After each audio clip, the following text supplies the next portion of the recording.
Mbote chef. Mbote journaliste. Kombo nani se présenter ba congolais ba kolanda yo po bayeba. Kombo nanga ezali chef Mokoko Tambo Emile. Awa tozali wapi? Toza na kati ya mabele ya sous-groupement Mikala. Alors depuis ozi pouvoir combien de temps déjà oyo na ki bokonzi oyo famille pesio parce que bokonzi e utaka na famille. Et non na bureau ya l'état combien de temps déjà oyo sali na pouvoir? Déjà la pouvoir ça déjà 2 ans pouvoir depuis 2024. Na 2 ans wana oyo yo sali na pouvoir ba difficulté nini oza kokuta nango surtout que na famille parce que na famille batu ya lolenge nyonso tu bazalaka. Est-ce que ba adversaire pe bazali? Est-ce que mo ba conflit o etalaka makambo koteka mabele na kati ya famille? Est-ce que mikaratano nini oyo okutana nango na 2 ans oyo za nango na pouvoir? Merci pour la mutuna. Ba difficulté na kutana nango ezali presque mo ebele par rapport ya conflit ainsi que ba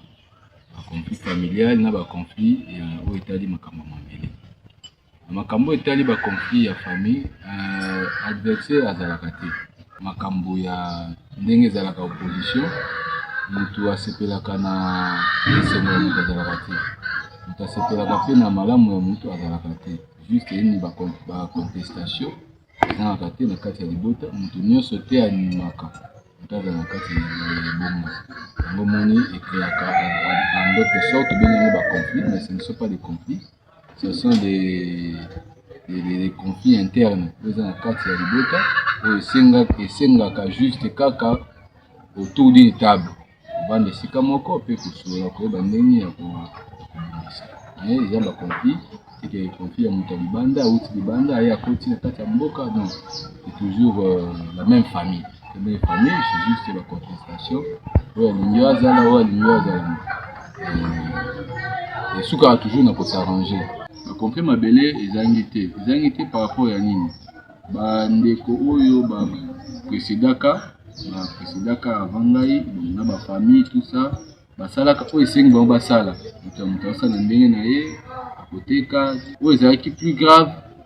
bazosala ngo na bapauvre volonté na bango sans koleka na hiérarchie oyo esengeli parce que signature ezalaka na mboka mutu moko 2-3 personnes bazana signature pour ceux mutu moko bango bazala kosala na bandenge na bango mutu na mutu azoteka na ndenge na ye oyo alingi ateka songolo pakalingi asala na ye tout ça donc bango moni écréer ba désordre et puis ba conflit. Pour cela j'ai même proposé pesa même ba demande avec elle pas bourgmestre mpona koloba koyeba ko restaurer calme na kati ya libolo ya sous-groupement Mikala et puis plus précisément na site de Menu déplacer pour mettre déjà makasi et puis ils ont ba débordement ya ba limite oyo ba notable lokola ba chef oyo bazo dépendre parce que eza sous-groupement ça dépend na kati na belé ya Mikala mais basali ba débordement koteka tout ça dans le monde que non et un peu ba conflit et tie bato na kati ya ba confusion. Expliquez biso nano famille eza ndenge nini et puis sous-groupement Mikala ebandaka ndenge nini. Expliquez biso nano soki koki koyeba histoire po o talisa nano ba congolais oyo ba kolanda et puis communauté tekenyo surtout. Bon na première question tout ngai ezali question ya famille ezali ensemble ya mabumu nde créer famille. Parce que ceux de Sansi libumo nde sali famille ensemble ya ba mabumu wana nde te créer famille. Dede utuni ngai susu mutuna oyo ya ndenge mboke banda ndenge ngana kona ya pouvoir. Maintenant mboke banda ki na ngai te. Zelaki na bato babandaki mboka liboso na ngai o bakoko bakenda batika mboka awa. Mboka oyo ezalaka awa te mboka liboso oyo bana sous-groupement mikala bandaki arrêté sous-groupement mikala ezalaka na mboka kala na se opesima kotoya bamboto kuna na se nde place mboka kala ezalaka place mfumu ya liboso ezalaka mboka oyo oyebi mpe kombo na ye nayebi kombo na ye okotangela biso mpe bakombo na bango mbo ezalaka mwasi ye moto azalaka mfumu ya liboso oyo azwa trône na kati ya sous-groupement mikala adirige mboka oyo ebanda kodirige mwana mwasi nde abanda kodirige mboka oyo avant ke bana mibali baya kosuccéder na ba maintenant ntango koko wana mbo akufi akotaki moto mosusu po pouvoir continuer c'est une rotation ezaka rotative eza te keno oyo yo ovandi etikali royaume non so oyo okei bamosusu baoremplace ena na nsima ya koko mbo oyo azalaka mfumu ya liboso eye koremplace koko nkene nde azalaka mfumu ya mibale oyo azalaki kodirige mboka ya sous-groupement mikala eye kolonga na koko nkene eye kokende koko ntia adirige mboka oyo c'était à l'époque là moi je n'étais pas encore né à l'époque c'était 1800 comme ça nde bamboka ebandaka à 1800 c'était 1700 1800 mboka ebandi oyo ebandi na mboka epuis ntango koko nti akei ekokota koko ndeme mpe adirige oyo na ye dirige ti koko ndeme akei ekokota koko Mpantswe azalaka mfumu awa puis aye kolongwa awa aye kokende na mouvement Kingakati ye oyo asalaki remise et reprise na koko na ngai mokoko ngonko Joseph mokoko na ngai oyo m'appelé ezalaka kobengami kombo pouvoir ezalaka mapa kombo na ye mais ye azwaka pouvoir wana na rotation po lelo source oyo ya biso oyo ya ngai ebima na azali ressortissant na koko mapa pouvoir azwi pouvoir wana na remise et reprise na koko Mpantswe Mokene Martin nde atikeli ye passation basali passation ya pouvoir déjà là ezalaki na ba 1900 c'était 1900 le 23 décembre 1964 c'était le 23 décembre 1963 à 64 nde ba négociation ezalaki presque une année mpona koeffectuer compensation na bango ya oyo babengi na français reconnaissance des conventions basalaki comme lelo tobengani protocole d'accord ya boyokani ya échange ya trône eno ngai ndimi kocéde pouvoir na ndeko na ngai koko ngonko en échange ya groupement parce que koko na ngai azalaki koprétendre azala groupement na ntango mfumu azalaki awa Mpantswe Mokene Martin mpe ya son âme ye nde aye kosala reconnaissance du convention na ndimi kosala échange na koko na nga mpo yakende groupement koko na nga loko azalaki moto esengaki aza groupement nde aye kosede ye atikeli ye place epuis koko na nga aye koya awa na sous-groupement puis papa azalaki papa Mpantswe koko Mpantswe azalaki ogere awa akei comme groupement Kingakati et alors ntango ye akufi koko na nga ava kufa na 1975 nde koko na nga aye kotikela leki na ye koko na nga azwi pouvoir avant Mobutu azwa bokonzi parce Mobutu azwi bokonzi na 65 na koko na nga azwi pouvoir na 64 il y a une différence à une année oyo président Mobutu succédaki na bokonzi na ntango asuccédé na bokonzi akutai na misu groupement mikala koko na nga déjà azali déjà kodirige et puis koko na nga a dirigé pendant 11 ans de pouvoir jusqu'à 1975 il a pris fin ya règne na ye mais avant règne na ye sila atikelaki petit frère na ye oyo kabengi na kombo ya Mviringa Mikala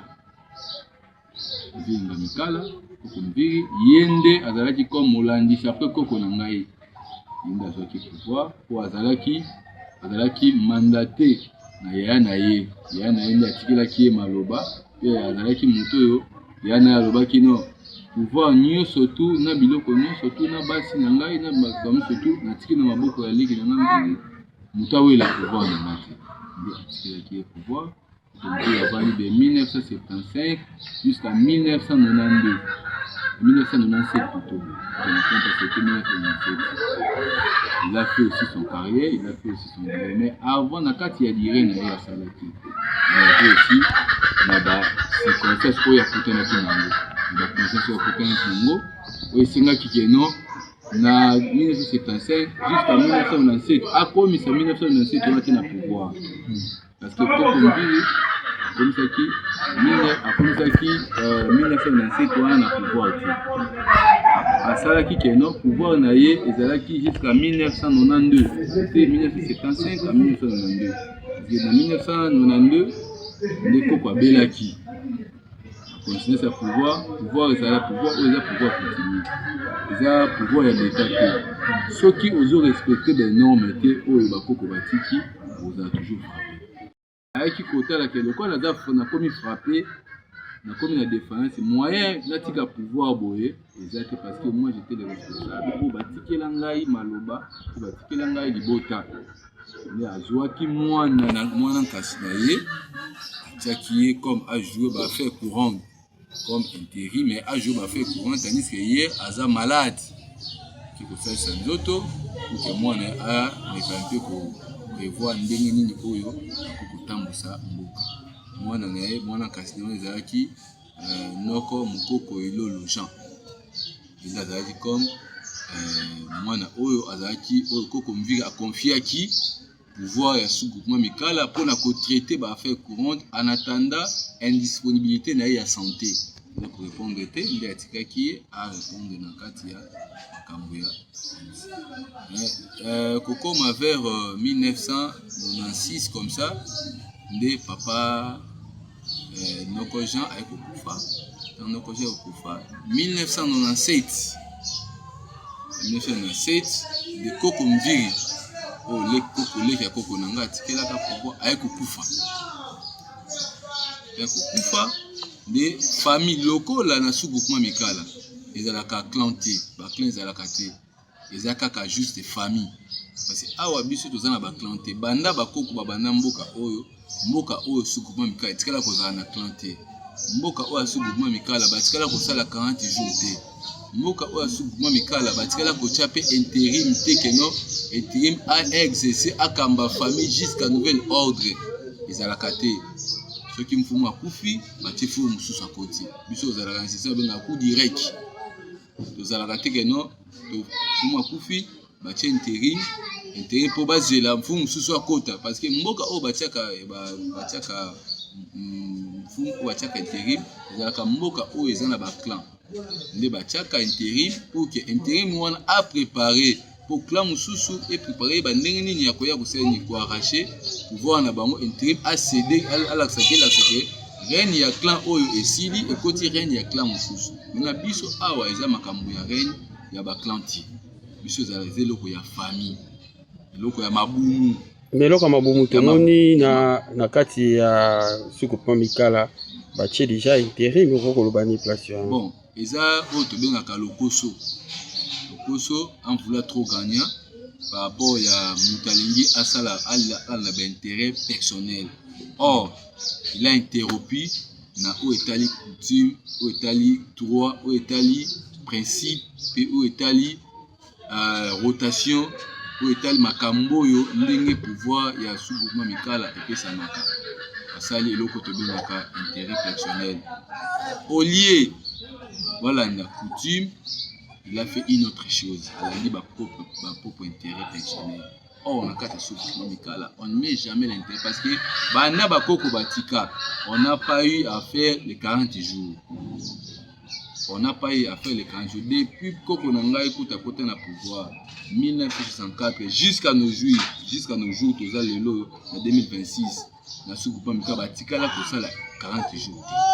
40 jours et ça la maka té. Mais la banquette to sel balobi bataki sous-groupement mikala intérimaire parce que na kingaka jusqu'à présent nan ba vandisi chef coutumier té yende ko ko installer sous-groupement. Problème est boy. Biso na groupement sous-groupement mikala Kingakati aza groupement, aza sous-groupement. Kingakati apesaka bokonzi ti. Kingakati c'est la confirmation. Ce n'est pas que non groupement comme kopesa, non apesaka te. Groupement comme kopesa bokonzi te parce que pour na nini awa toza na ba clan ti. Awa toza na ba clan ti. Soki mboko eza na ba clan, eza ndenge mosusu. Groupement asalaka juste des confirmations parce que biso même awa ceux qui même Hollandi au sali même d'investigation nous avons journaliste pour faire des investigations Koko Nanga a coupé en 1975 maintenant en 1975 on a remplacé Koko Nanga bayebi sabino 40 jours basalaki na nani bayebi sa tant Koko Nanga ma pas coupé en 1975 Koko Nanga Mukoko Ngongo a coupé yebsangai intérim bachaka na simana ye tant ya coupé zalaka nani bino bozo ba journaliste d'investigation boto ne Rolandela. Et notez, tant il y a Koufaki, tant ma Koufaki en 1975, Bachaka intérim. Bolandela, Bozongela nga pour pesanga ya noté Bachaka intérim Songolo, yenda konduaka pouvoir ti papa mvinga mikala aya koza pouvoir websanga intérimaire zalaka nani. Websanga 40 jours et salamaka pe wapi parce que mboka yango 40 jours et salamaka wapi. Salamati. Vous avez besoin de l'investigation, vous l'avez là, vous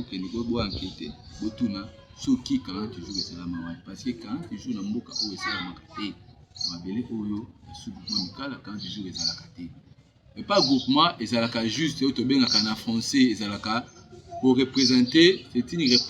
représentation, il y a la civilité. Pour représenter biso na mboka na biso sous-groupement mikala kuma kufaki. Maintenant en tant que famille ndenge toza na kata mabumu clan ezate fumu oyo biso toponi na famille yeyo yo en tant que groupement ya yo tia elembo na yo parce que groupement tia elembo za lokwa to bengaka mwasi na mobali sous-groupement zali mwasi groupement zali lokola mobali na ye parce que babimiseli yo mwasi ali tala mwasi na yo yeyo parce que ce groupement zali maman ya bamfumu ce groupement aza ko diriger ne bamfumu aza na mabele oyo bamfumu aza autour aux alentours ya ba village maintenant tango aza aux alentours aza comme représentant légal ya groupement l'absence ya groupement oyo aza comme représentant na ye c'est le sous-groupement de mwasi na ye ne tolbaka soki na ndako papa aza te c'est la maman qui est comme la représentante donc c'est que ndenge biso tozalaka na sous-groupement mikala sous-groupement mikala ezalaka nango na makambo ya intérim te soki coïncide intérim aza kuna na groupement to mfumu akufi na groupement biso na famille tosalaka oyo esengaka tosala soki tosali famille poni ovandi tozeli investiture ya groupement akokota ezalaka mpona kolakisa tala yo ozalaki te mais nasima biso kotoyo muto mfumu akufaki mwasi na akufaki to miselo misaki to na ndenge organisation ndenge to sala ka votation ya pouvoir biso to misela ki déjà mwasi yo ko travailler na ye yo tala mwasi aussi to ponaki ye mwasi bino ponaki yo bopesa droit na bopesa droit bopesi masanga ya groupement et puis groupement sali oya ye o babengaka o akanga elembo mitu azalaka elembo ya groupement signe na ye ya confirmation a confirmer que au moni mwasi nanga ye yo tala elembo nga na tie ye yango bato nyonso basala nini bamona mwasi nanga ye yo oyo aza kotala bino même bino bamfumu boza mabele nanga botala mama na bino ye yo ezalaka nde bongo na kolancer message et pas bakonzi oyo baza likolo pour que sinon je rends hommage d'abord au président de la République chef de l'État commandant suprême yende numéro 1 ya ba chef coutumier surtout en République et puis je rends aussi hommage à son excellence le VPM de l'intérieur Jacqueline Chabani ainsi que ministre provincial na biso Jano Kano La Rose mbote na esika azali nalingi juste na lancer message par bakonzi pe son excellence monsieur le gouverneur de la ville Daniel Bumba Lobaki on a kopesa message pour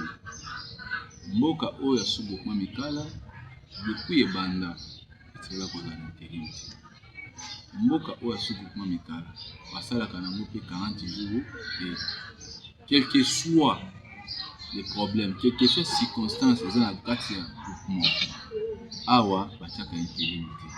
awa pe na kati sous groupement mikala ezalaka makambo ya ba clan te clan ezalaka te soki tembe ezali babengisa biso bafamille oyo baza baressortissant sous groupement mikala on va témoigner liboso ya mokonzi oyo azokamba biso na intérieur atuna eske asala to asina ba expert na ye atuna eske na sous groupement mikala ezalaka na intérim to ezalaka na ba clan eske batiaka intérim to batiaka intérim te to mboka wana ezalaka na ba clan to ezalaka na ba clan te ameka mpe kolandela pour que kimia ezala parce que kimia eza te désordre koti à partir système ya ko-créer o intérim o nini wa ezali kobebisa système ya pouvoir oyo epesamaka na kati ya sous groupement mikala parce que sous groupement mikala eza na lolenge bapesaka pouvoir ezalaka na 40 jours te ezalaka na intronisation te mais ezalaka na investiture seulement investiture tosukaka wana ke intronisation mfumu abimi na ndako ya bonganga tout ça na kati ya sous groupement mikala ezalaka te oyo tobengaka liso na bateke ezalaka te na sous groupement mikala ezalaka esukaka na investiture seulement yango nde esukaka yango te omoni awa mokonzo azali awa yeyo esili histoire 1.3 avandi epuis na insigne oyo groupement asalaka mais ezalaka te ke non awa toza na clan investiture intronisation seulement investiture nde ezalaka na kati ya sous groupement la population na nga ekoloba boye population na nga eza na kani kimia ezala na kati ya mboka eza na kimia mboka na nga eza na désordre te désordre soki ezali eza na bato oyo bazocréer yango baza na kati bazocréer désordre mais mobulu na kati ya mboka na pouvoir na ngai eza na mobulu te parce que pouvoir nyonso balobaka eyaka na kimia te pouvoir nyonso ezalaka na bitumba eza na kati ya pouvoir na population na nga eza na kimia ngai nde nazali molandisi ya mese mokoko ngamubu kamili na kati ya groupement mikala oyo famille epona endima oyo esinya meme ba PV ya procès verbal ezali naza nango oyo famille epesa bokonzi elobi ke note na kati ya groupement mikala lokola ezalaka na makambo ya intérim te ezalaka na mfumu direct ndenge nazali comme le successeur ya monsieur mokoko ngamubu kamili oyo a dirigé comme prédécesseur pana ngai.